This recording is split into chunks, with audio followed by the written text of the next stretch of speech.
নমস্কার।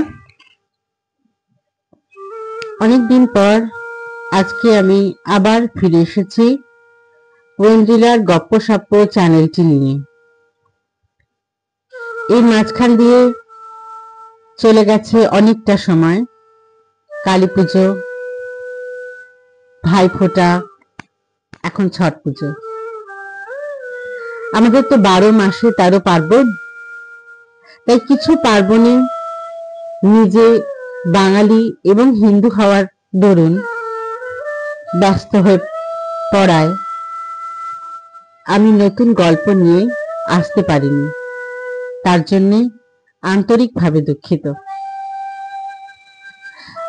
তবে এখন সম্পূর্ণভাবে আমি বিভিন্ন রকম গল্প নিয়ে আসতে সক্ষম থাকব।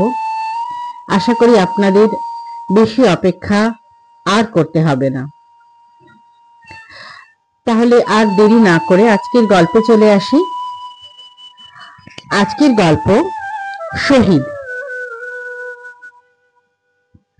যারা আমার চ্যানেলে নতুন গল্প শুনতে আসছেন তাদেরকে অনুরোধ, আমার গল্প শুনতে চাইলে অনুগ্রহ করে আমার চ্যানেলটি সাবস্ক্রাইব করবেন। গল্প শুনে ভালো লাগলে লাইক করবেন, কমেন্ট করবেন এবং অবশ্যই শেয়ার করার মাধ্যমে আপনাদের পরিবার, বন্ধু ও আত্মীয় মহলে ছড়িয়ে দেবেন, যাতে আমি আরো নতুন কাজে উৎসাহ পাই।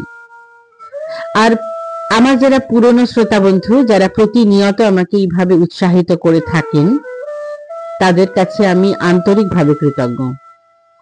তাহলে আর দেরি না করে চলে আসি আজকের গল্পে। আজকের গল্প শহীদ।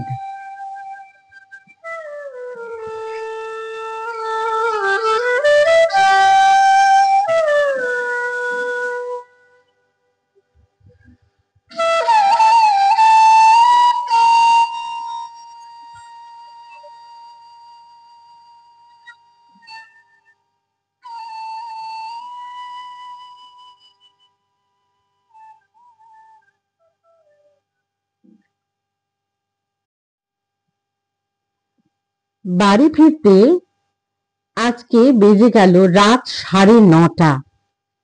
অফিসের কাজকর্ম গুছিয়ে একেবারে 2.5 ঘন্টার পথ মারিয়ে এই অনার সৃষ্টির কলকাতা থেকে মফস্বলে আসতে তো সময় লাগবেই। সমরবাবুর যেখানে অফিস, সেখান থেকে ট্রেনে আসার কোনো অর্থ হয় না, বাসেই ওকে যাওয়া আসা করতে হয়। তার উপর আজকেই বিকেল নাগাদ একটা কালবৈশাখী এসে সব একেবারে লন্ডভন্ড করে দিয়েছে গোটা কলকাতায়। এখানে গাছ পড়ে, সেখানে পুরনো পাঁচিল ভেঙে একাকার। সেই সব পার হয়ে হিল বিল সাঁতার কেটে আজ ফিরতে হয়েছে। মাথাটা তাই বেশ বিগড়ে আছে। সমরকে পেরিয়ে আসতে হয় দুটো বাস রুট, সল্টলেক থেকে বিধাননগর, বিধাননগর থেকে মধ্যমগ্রাম। ট্রেন ধরে তিনি আসতে পারেন বটে, কিন্তু তারপর সন্ধ্যে 6টা থেকে রাত 10টা পর্যন্ত বিধাননগর স্টেশন থেকে রিটার্ন জার্নির পিক টাইমে এই বনগা লাইনের ট্রেনে ওঠা, সে তো স্বয়ং নিরাকার অশরীরী প্রেতজনের পক্ষে অসম্ভব। আর অফিস থেকে শিয়ালদা এসে ট্রেন ধরা মানে তো হাত উল্টো ঘুরিয়ে খাওয়া। তাছাড়া সমর শুনেছেন, শুধু বনগা লাইন কেন, মেন লাইনেও তো তথই বচ। এমনকি বহুদিনের আরামদায়ী ডানকুনি লাইনেও আজকাল লোক নাকি গিজগিজ করছে। বাস যাত্রীদের ঠিক এমন সমস্যা নেই বটে, কিন্তু সেই পথেও যে সুখ আছে তা তো নয়। সেখানেও বাদুর ঝোলা ঝুলতে ঝুলতে মানুষ অফিস যায়। তারপর কলকাতার রাস্তায় তো হামেশাই নানা প্রতিবাদ প্রতিরোধের মিছিল মিটিং চলছে। আজ বাম তো কাল ডান, কেউ না কেউ কোনো না কোনো একটা ইস্যু নিয়ে আন্দোলন করছে। আন্দোলন করছে না ছাই করছে, প্রচার করছে নিজেদের দলের।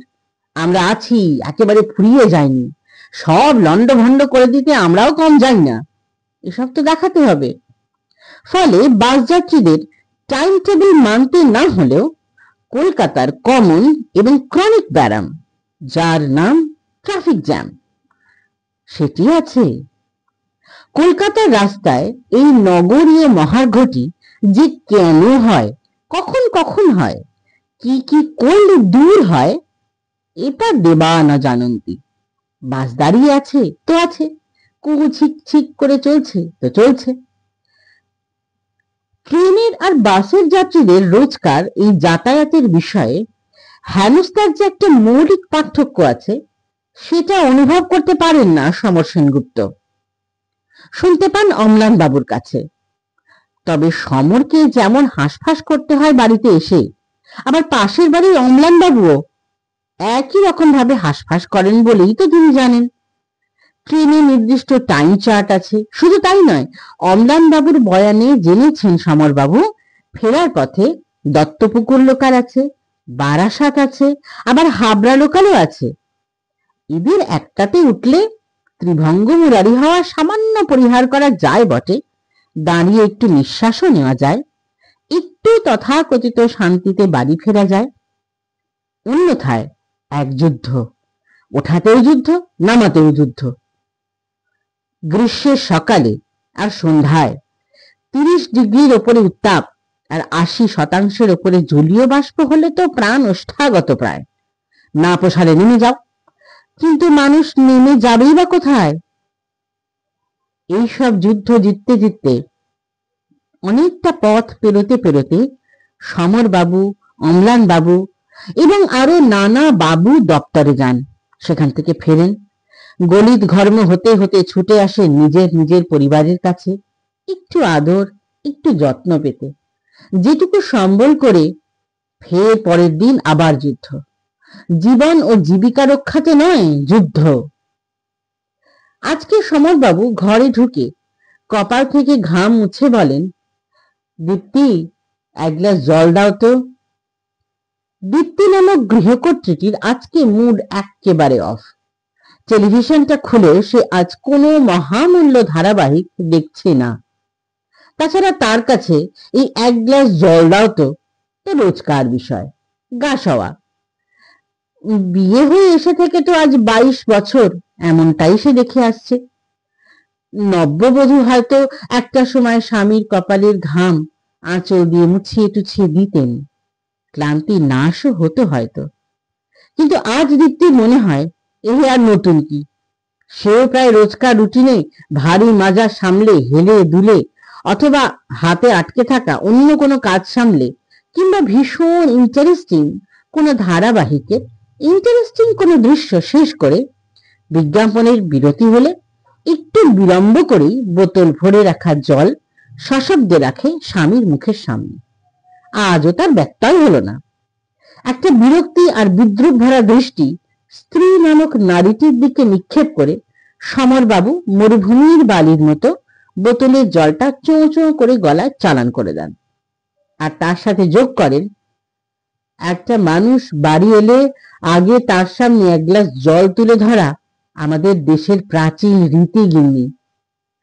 তুমি তো জানো না বাইরে থেকে একটা মানুষ কোন মানসিক অবস্থায় কি শরীর নিয়ে ফিরছে, আগে তো তার সৎকার করতে হয়। দীপ্তি নামক স্ত্রীটি যে বিরক্তি প্রকাশ করতে পারে না তা তো নয়, পাল্টা সেও স্তীমিত ঝাঁজ প্রকাশ করে। একটা কাজ করছি, সেটা সামনে আসবো তো নাকি, যেন যুদ্ধ জয় করে বাড়ি ফিরলে। দীপ্তি তো ঘরে বসে বসে কম্পিউটারে খুটুম খাটাং করে কাজ করে বাড়ি ফিরছ। সন্ধ্যে হলে তো বাইরে রোদের ঝাঁঝটাও পোড়াতে হয় না। তাছাড়া তোমাদের অফিসগুলোতে তো এখন সব এসি করে দিয়েছে। অর্ডার হাঁটতে না পারলে শান্তি পাও না, না? অফিসেও অর্ডার, বাড়িতেও অর্ডার। তাহলে বিমানদের অবস্থাটা একবার ভাবো। শুধু নিজের কষ্টটা নয়, অন্যের কষ্টটা ভাবলে নিজের অতটা কষ্ট হয় না। সমরবাবু বুঝলেন আজ কোনো কারণে গৃহ তপ্ত হয়ে আছে। এটাও তার কাছে নতুন নয়। বছর 15 আগে একসময় এসব ছিল আচমকা, আজ সাধারণ। বিমান সমরবাবুর শালক, সে আছে আর্মিতে। তারই চাকরির সাথে তুলনা দিচ্ছে ভ্রাতৃপ্রাণ ভগ্নী। একবার নিজের হাতও কামড়ান সমরবাবু। কি কুলক্ষণে অফিস থেকে একদিন বাড়িতে ফিরে বলেছিলেন, বুঝলে দীপ্তি, এবার একটু আরামে কাজ করতে পারবো, আমাদের ব্যাংকগুলোতে না সব এসি হয়ে গেছে। আজ তারই ফল গুনতে হচ্ছে, শুনতে হচ্ছে। তাই বুঝলাম।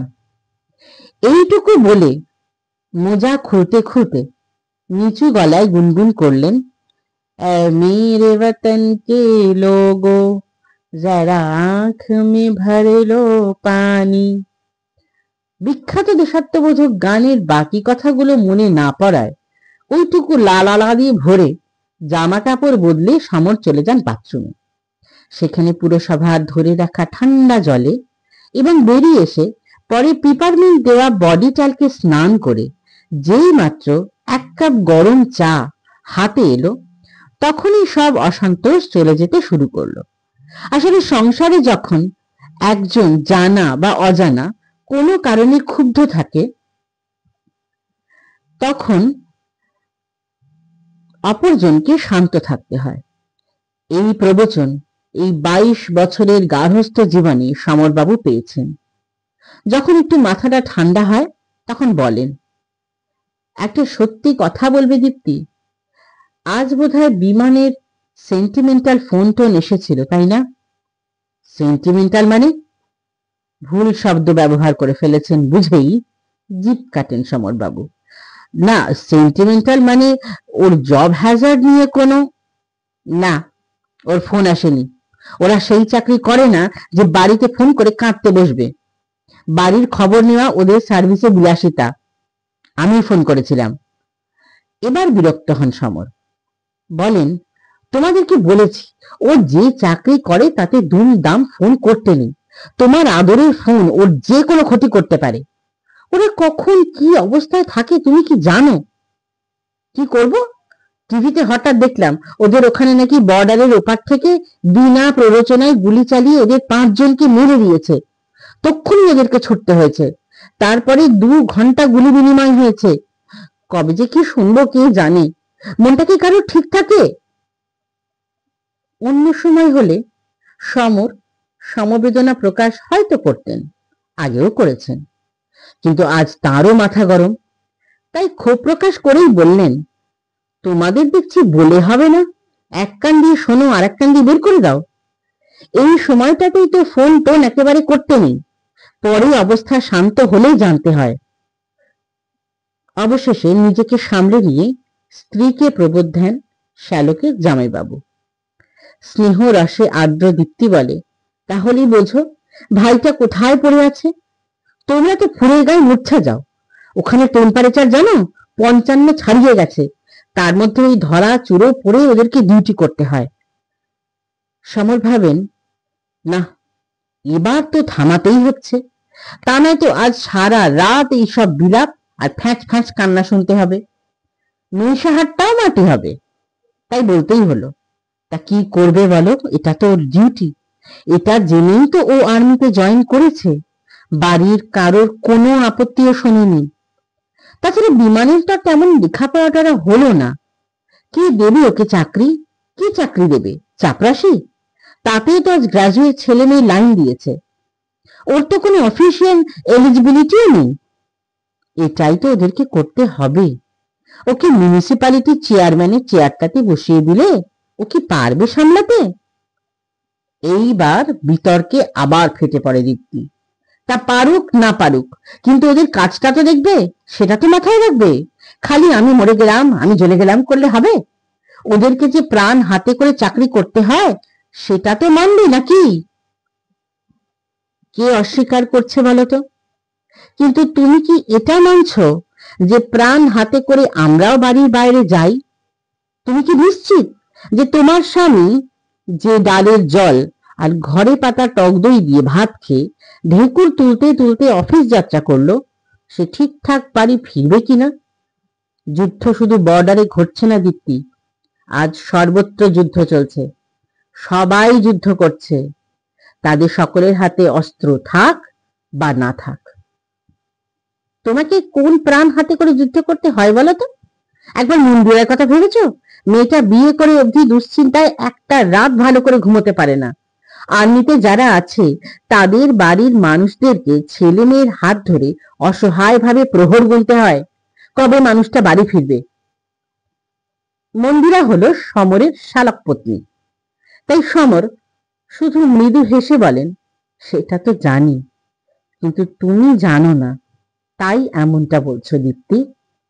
আমরা না হয় তোমার কথায় অফিসে তেমন কি আর করি, কিন্তু এই যে যাওয়া আর আসার শ্রম, মৃত্যুর সাথে পাঞ্জা লড়তে লড়তে যেতে হয় অফিসে, লক্ষ লক্ষ মানুষ এসে ভিড় করছে এই কলকাতায়, রাস্তা তো আর বাড়ছে না, তাই বাদুর ঝোলা বাসে বা ট্রেনে ঝুলতে ঝুলতে একেবারে পাকা ফলটির মতো টুপুস করে পড়লেই হয়। যেদিন সচক্ষে দেখবে সেদিন বুঝবে আমাদের ফিরে আসা অবধি ছেলে মেয়ের হাত ধরে অসহায়ভাবে দাঁড়িয়ে থাকতে হয় কি না। কথাটা যে একেবারে ফেলে দেবার নয় এটা জানে দীপ্তি। আজকেই তো 10 মিনিট আগেই পাশের বাড়ির থেকে অম্লান বাবুর স্ত্রী রমা ফোন করেছিল, দীপ্তিদি দাদা ফিরেছেন। ফোন ধরে দীপ্তি প্রশ্ন করেছে, কেন বলুন তো রমাদি, দাদাকে কি কিছু বলবেন? কিন্তু সে তো ফেরেনি, ওর তো দেরি হয়। না, আসলে হাম্পির বাবা এখনো ফেরেনি, এতটা দেরি তো করে না। হাম্পি হলো ওদের একমাত্র মেয়ে, বাবা মা আদর করে নাম দিয়েছিল হাম্পি। সে যে এতদিনে গায়ে গতরে হাম্পা হয়ে যাবে এই কথা ভাবেনি বাপ মা। দীপ্তি এও দেখেছে যে সেই হাম্পা আজ বেশ প্রেম টেমও করে, তবুও সে হাম্পি। বাবা মায়ের কাছে হাম্পি তো চিরকাল হাম্পিই থাকে। নিজেকে সামলে নিয়ে দীপ্তি জানিয়েছে, কিন্তু অম্লানদা তো ট্রেনে যাতায়াত করেন, বুম্বার বাবা তো বাসে। এই তো ফেরার সময় তো হলো, আপনি অম্লানদাকে মোবাইলে ট্রাই করে দেখুন না রমাদি। সে তো অনেকবার করেছি, করেই চলেছি, মোবাইলটা তো বন্ধ, বারবার বলছে সুইচ অফ। কি হলো বলুন তো, ও তো 7:30টার বেশি দেরি করে না। প্রায় কেঁদে পড়েন অম্লান বাবুর স্ত্রী।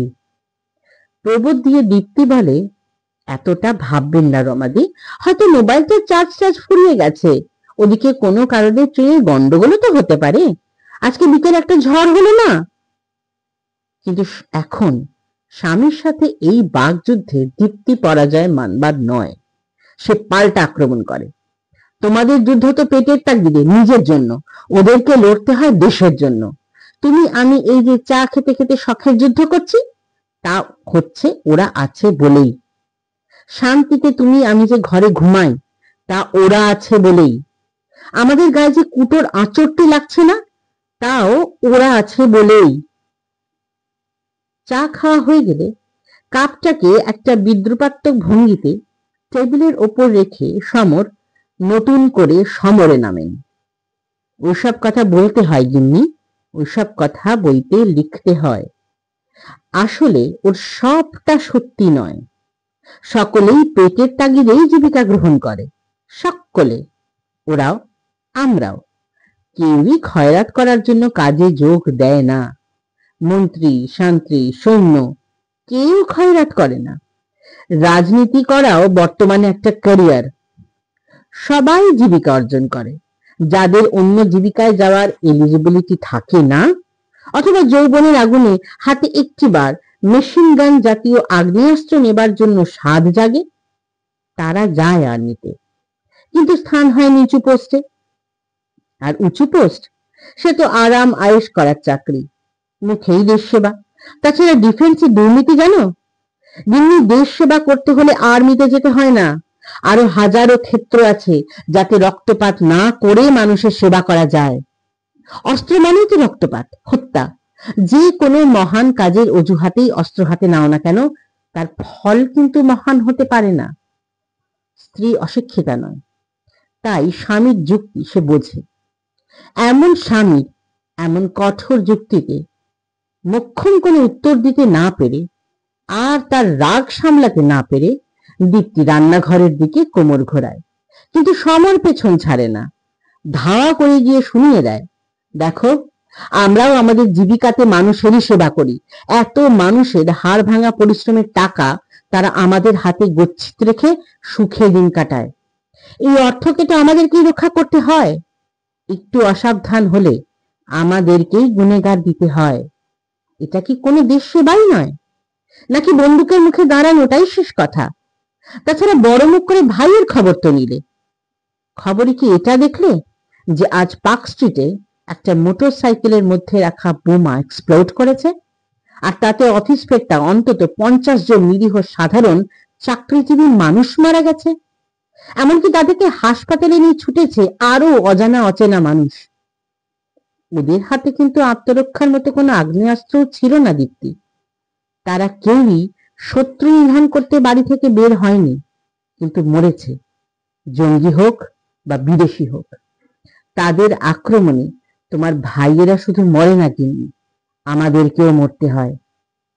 দীপ্তি মনে পড়লো খবরের চ্যানেল সার্চ করতে করতে এরকম একটা খবর অবশ্য চোখে পড়েছিল বটে, কিন্তু হঠাৎ বিমান দিয়ে খবরটা চোখে পড়তে আগেরটাতে ফিরে আসা হয়নি, মনেও পড়েনি।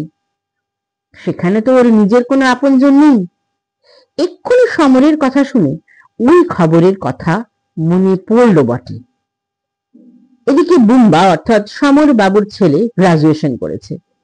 এই মাগ্গির বাজারে ও ভীষণ প্র্যাকটিক্যাল ছেলে, ফলে কোনো হায়ার স্টাডিজের স্বপ্ন না দেখে সোজা চাকরির কম্পিটিটিভ পরীক্ষায় বসতে শুরু করেছে। এই কারণে আজকাল প্রায় ঘর থেকে বেরোয় না ছেলেটা। রাত দিন general knowledge, current affairs, maths, general intelligence নিয়েই থাকে। বন্ধু বান্ধব, সিনেমা, বায়োস্কোপ, বিয়ে শাদীর নিমন্ত্রণ সব ছেড়েছে। শুধু মাঝে মাঝে ঘর থেকে বেরিয়ে এসে মাকে ফরমাশ করে এক কাপ চা, একটু চিড়ে ভাজা, অথবা টুক করে বাড়ি থেকে বেরিয়ে গিয়ে এক একটা সিগারেট টেনে আসে কাছাকাছি কোনো দোকান থেকে। এটা নিয়ে মায়ের সাথে একটা ট্রাসেল আছে ওর। বুম্বা ওর জীবনের 20টা বছর মা বাবাকে দেখছে এবং বুঝেছে এরা তেমন প্রশিক্ষিত কলহবাজ নয়। কলহ করতে এরা জানে না, বা কলহ করবার সময় কোন কথা কিভাবে বলতে হয় তাও জানে না। ফলে এই বাকযুদ্ধ বেশিক্ষণ টিকবে না, এটাও নিশ্চিত। তাই এই অজ্ঞান কলহ ও বেশ রিলিশ করে, হয়তো ভেতরে ভেতরে নারদ নারদ করে। আজও বাবা মায়ের বাকবিতণ্ডার মধ্যে দুবার বেরিয়ে এসে কিছু একটা চাইতে গিয়েও কিচ্ছু না বলে টুক করে আবার নিজের গর্তে গিয়ে ঢুকেছে। সমরবাবু জানেন এই প্রতিরক্ষা দপ্তরটা একটা মোস্ট আনপ্রোডাক্টিভ দপ্তর, কোনো কাজে লাগে না। শুধু একগাদা মানুষকে বসিয়ে বসিয়ে তাদের ভোগে দেশের সবচেয়ে ভালো ভালো ভোগ্য পণ্য সাপ্লাই দিতে হয়। দেশের 5 ইয়ার্স প্ল্যানের সিংহভাগটাই তো চলে যায় ডিফেন্সে। সব দেশেই এমনটা চলে, যুদ্ধবাজদের দেশে তো বটেই। কিন্তু মোটামুটি সব দেশের পকেটেই আজ তো মারণাস্ত্র, তাই কেউই আজ আর ভয় করে না, আবার সকলে সকলকেই ভয় করে। ফলে আজ কেউই আর যুদ্ধ টুদ্ধ করতে সাহস করছে না। একক যুদ্ধ তো নয়, দলীয় নয়। সাপে বর এই যে আজ আর বিশ্বযুদ্ধের কোনো চান্স নেই। এক বিশ্ব হবার একটা নাটক করছে সব দেশ। এখন সাম্রাজ্যবাদের অন্য রূপ। তাহলে শুধু শুধু কেন গ্যাঁটের করি খরচা করে যুদ্ধ বিমান কেনা, অস্ত্র বানানো? যেভাবে মানুষের বাইরের আমির সাথে মানুষের ভেতরের আমি নিরন্তর বিরোধ করে, তেমনটা সমরবাবুরও করলো। আর এক আমি দেখালো যে আজকের দিনে অস্ত্র একটা অপরিহার্য মাধ্যম হয়ে উঠেছে। যদিও দেশের সবকটা মানুষ অথবা পৃথিবীর সবকটা দেশ অহিংস ভাবনায় ভাবিত হতো, তবে অস্ত্রের প্রয়োজন হতো না। কিন্তু সেটা তো হচ্ছে না। ফলে একটা দেশের পক্ষে অহিংস হয়ে ওঠা প্রায় সম্ভব নয়। এটাকে দুর্বল মনে করে যে কেউ পিছে চলে যাবে। ইয়াসমিন দেশে ইয়াদাচার।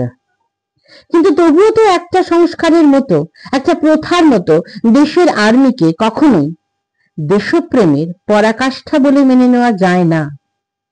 কিন্তু কে বুঝবে এসব কথা? কে বুঝতে চায়?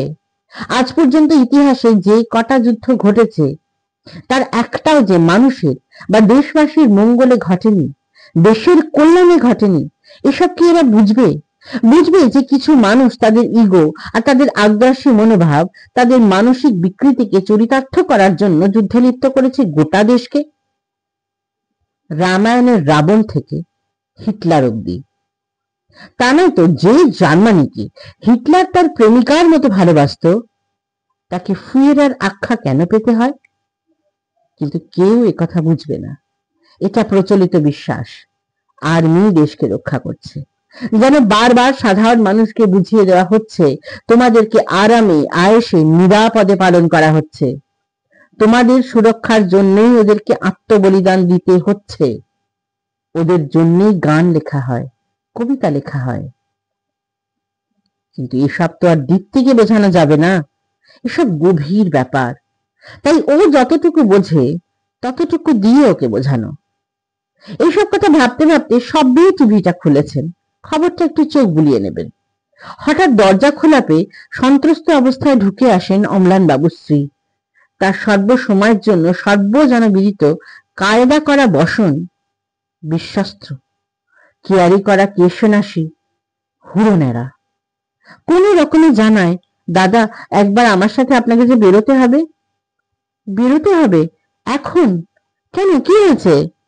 বলতে বলতে মহিলাকে জরিপ করে নিয়ে সমর বলেন, আপনি বসুন বসুন, একটু দম নিন, আপনাকে খুব টেন্স দেখাচ্ছে, কি হয়েছে? পার্কস্ট্রিট থানা থেকে একটা ফোন এসেছে এই মাত্র, আমাদেরকে এক্ষুনি যেতে বলেছে। ওখানে নাকি দুপুরে একটা বোমা ফেটেছে, অনেক মানুষ নিহত আর আহত হয়েছে, তাদের মধ্যে নাকি হাম্পির বাবাও থাকতে পারে, আমি তো একা। তারপর হঠাৎ সোফাটায় ধপাস করে বসে পড়ে। রুদ্ধমানা হলো, এ আমার কি সর্বনাশ হলো বলুন তো দীপ্তিদি, আমি এখন কি করব, কোথায় যাব? মানুষটা বাড়ি ফেরেনি।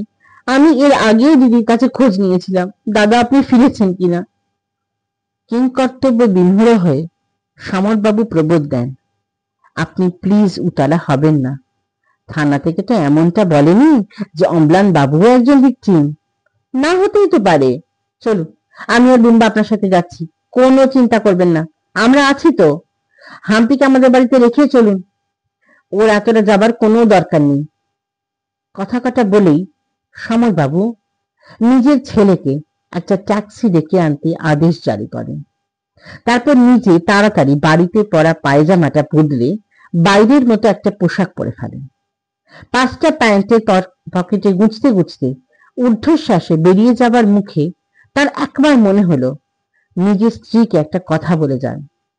তাই তার কানের কাছে মুখ নিয়ে শুধু গানের ভুলে যাওয়া ছত্রটা সুর ব্যতি রেখেই বলেন, दीप्ति जो शहीद हुए हैं उनकी जरा याद करो कुर्बानी।